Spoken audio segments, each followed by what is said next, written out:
Hey everybody, Nick here, and today we're going to do a little disassembly and maintenance on this little knife right here. This is the CKF Tegral. Now the cool thing about this knife, or at least one of them, is that this is an integral knife, which means that the entire handle is made of one solid chunk of metal. You can see here that there is no lines here. There were no screws holding this knife apart or together in the back there. This is just one continuous chunk of metal. This makes disassembly a little different than most, but actually it doesn't make it all that complicated. And so that's pretty good. Just ahead of time here, centering is dead on. No blade play, action's great, so we need to get it back to there. But let's show you how to take this knife apart. Now, at first glance, this looks complicated because there is this stop pin here, and usually in integral knives, the stop pin has to be down here or something along those lines. But there is a little key here. This little sort of second chunk of titanium is hiding and is keeping the stop pin in there, even though this is an integral knife. So that's a different strategy than, say, your Spyderco Nirvana, which was also an integral, but there they actually milled a hole in there and slid the stop pin in and then peened it in there and whatnot. This is a different approach. So anyways, there you go. We've got the pivot taken out here, and in fact, this is the only screw we need to undo during this disassembly. The rest of it is all just clever work here. So the next step is actually going to be to pop the rest of the pivot away through here. I'm going to use this little spring bar tool, and I'm going to remove some of the pressure on the lock bar. That removes a lot of the pressure from the pivot and allows me to just push this pivot the rest of the way through. Now at this point, the knife is basically, free. It can move around happily. And in fact, what we can do is just pull the blade the rest of the way out. I'm going to use my... oh, actually, there's no more tension on the lock bar, so there we go. The knife is pop free, which is beautiful.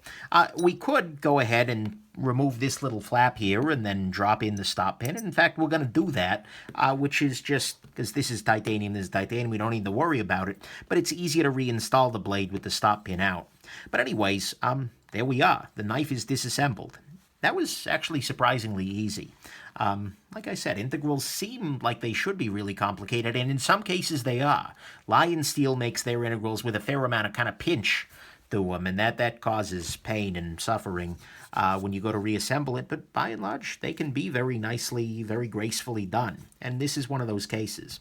Unfortunately, what it does mean is that it's hard to get to the inside of the scales here, so I'm going to go ahead and just use a Q-tip here. I'm coating it with a rubbing alcohol and just going ahead and cleaning off as best I can the inside of the scales here. I'm also going to go ahead and clean off the inside of the pivot hole, because why not?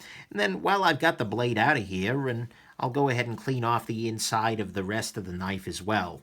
Just using the same, you could do this with the knife put together, but you'd have a blade over here. So that's nice. One thing I'll highlight is you can see there's a nice curved machining here, or at least hopefully you can see that all throughout the bottom. This is a nicely put together knife. Nicely machined, just overall very well done. So there's that. Now we can go ahead and clean the interior parts. Just clean off our stop pin here. Clean off our pivot here. Nice big thick beefy pivot, which makes sense. Clean off this little chunk of titanium here. All right, now we just need to clean off the blade and the bearings. So the bearings here are ceramic bearings, a whole bunch of them. It's nice. And this is an important design factor in an integral knife. I mean, maybe someone's done it without, but actually, yeah, I know someone's done it without. You can, when you're doing an integral knife, in order for the blade to be installed, the bearings need to be able to either slide against the blade or against the inside of the handle here. An idiot. Of course you can do it the other way. In this case, what CKF has chosen to do is to machine a little gap into the handle itself such that you can see here that the bearing race itself, the little bearing holder is flush with the inside of the blade, which means you can basically roll the blade back in there. The other approach would be to mill out a pocket on the inside of the handle here, and then see you'd have to reinstall the bearings and then slide the blade in. But either way, it needs to go down something like this. The approach they've taken is to put the bearings inside the blade. Given the thickness of this blade, that's not any kind of a functional issue, so there you go. I'm a freaking idiot. I think the Nirvana was like that. I could watch my video and tell, but yeah, the Spyderco Nirvana, I think you needed to put the bearings in first, then slide in the blade. But, it's fine either way. Practically speaking, it doesn't super matter. You just need to know which is which. Because if you've got an integral, for instance, where you the pockets are inside of the blade, you need to install those first. It may be helpful in those cases to use a slightly thicker oil or grease to kind of adhere the bearings in there, but if you're skilled of hand, you should be able to pull it off anyways. Very tiny little lock face here. No problem. And now let's clean off the bearings themselves. Knife isn't terribly dirty here, but might as well do it, right? Clean these off. Beautiful. Integrals, like I said, they are both complex at some level, but also very easy to maintain at another one, so can't argue with it. All right, so the next step here is going to be to reinsert the blade, and so let's do that. I'm going to use a little bit of lubrication here. I'm using a 10-weight nano oil, and I'm just going to put it inside the bearing race here. And I'm going to go ahead while I've got the knife out and just spin the bearings within the race to get them nice and coated, the oil.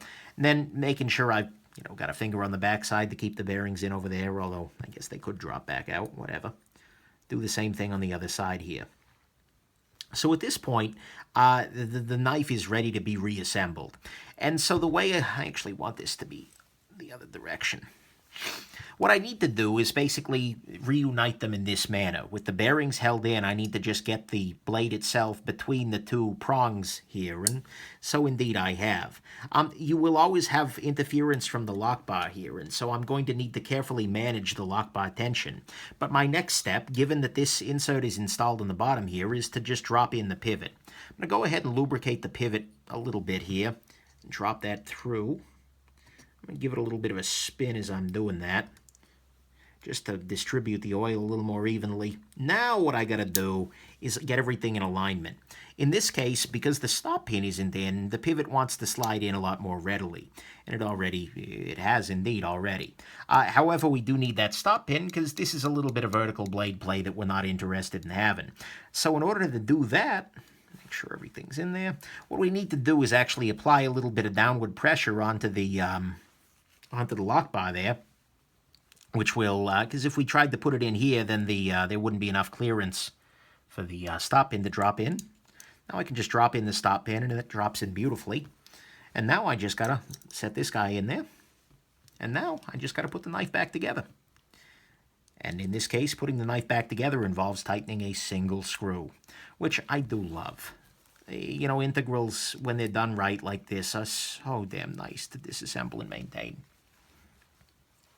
So now, oh God, yes, that's good. Now, yeah, no blade play.